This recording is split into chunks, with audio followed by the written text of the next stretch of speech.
the curfew would eventually have to be removed. The timing, I would say, I understand the fact that the population has been locked down, and so the perspective was that we need to get a little bit of freedom.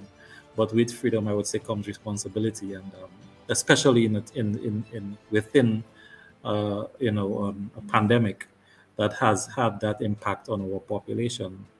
But we sad to say we have a very short memory of it, and we are playing with fire if we do not adhere to the protocols. The virus is still here. I'm not even talking about Omicron, the new variant. The virus is still here, circulating at very small rates, at very low rates within the population, and so we're not feeling that impact. But if we continue to disregard and not take up our responsibility, the rural areas on Ireland are the areas that have the lowest uptake of vaccines. So these are the areas that potentially are at risk for an outbreak the second time around. And if we do not continue to strengthen the message that it's not over, we have to fight this together. Each individual must take that responsibility to always adhere to the protocols of social distancing, wearing a mask properly, and sanitizing your hands regularly. Um, there is a potential there, Kel. On the Christmas season is a season where we celebrate a lot, we mix, we socialize a lot, we visit each other. There's a lot of gatherings, and so that scenario alone, that it's ideal for another outbreak. Yes. Promoters like myself and people who are into the entertainment part of it. I think that was good news for us. However, one thing need to be mindful of the whole COVID, and it is still out there, regardless of the fact that we are open, but we still have to be mindful, and I think already it's getting out of hand. So, from my side of it, I try my best to keep it down and the down low as it's going. We don't want to go further back into a lockdown, which could be no problems anyway.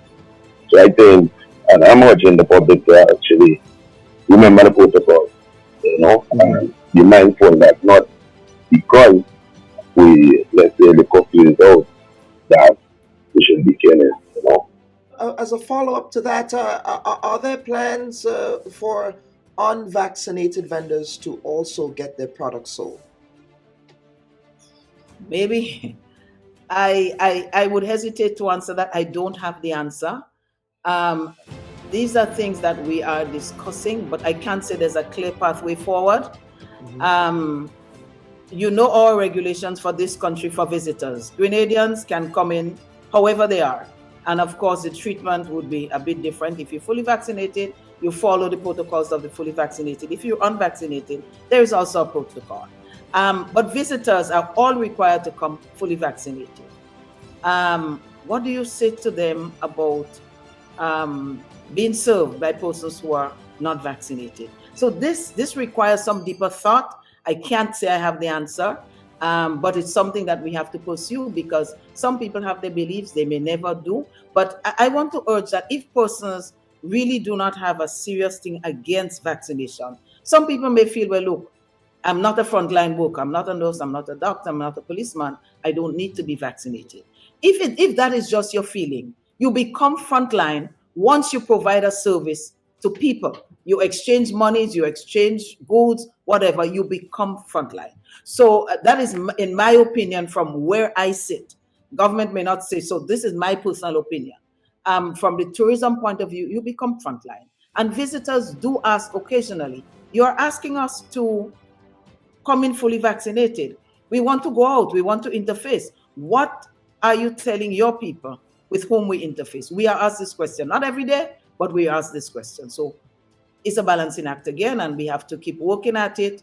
But I don't have an answer for this. Because a curfew is only one of the measures that may be taken once a state of emergency in fact exists. And the benefit to the government in doing that is that it makes it much more convenient, because then all that has to happen is that the minister, let's say, because most of it is SROs, subsidiary legislation, something that the minister has to sign to say we are implementing XYZ, as opposed to, let's say, they were going to Parliament to pass a bill which affected one of the listed rights under the Constitution, which would have been much more difficult. They put certain structures in place. So, for instance, 90 days must pass before between the laying of the bill and the initiation of the processing of the bill. It must be submitted to the Governor General, and a number of different safeguards that enshrine the rights in the Constitution. They make it extremely difficult. It would have to go to referendum for people to change. So in that context, I suppose practically for them, it makes sense to keep the state of emergency, because then it means that things can move much more quickly if the pandemic begins to get out of hand.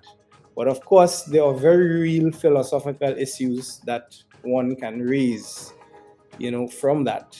I mean, are we just going to continue to exist in a state of emergency perpetually?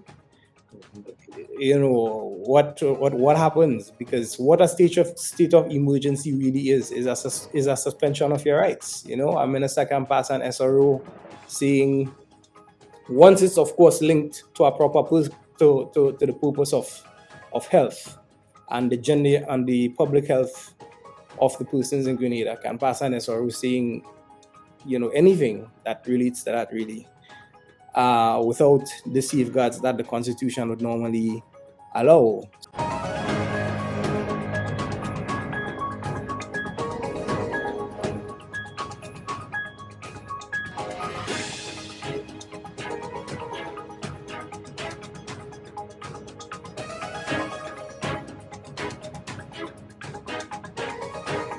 You have to remember that each election, there is a new generation of voters coming forward. And so the younger generations, I think, are rejecting the idea that our Prime Minister and our government, but specifically our Prime Minister, has to be a 70-something plus year old person.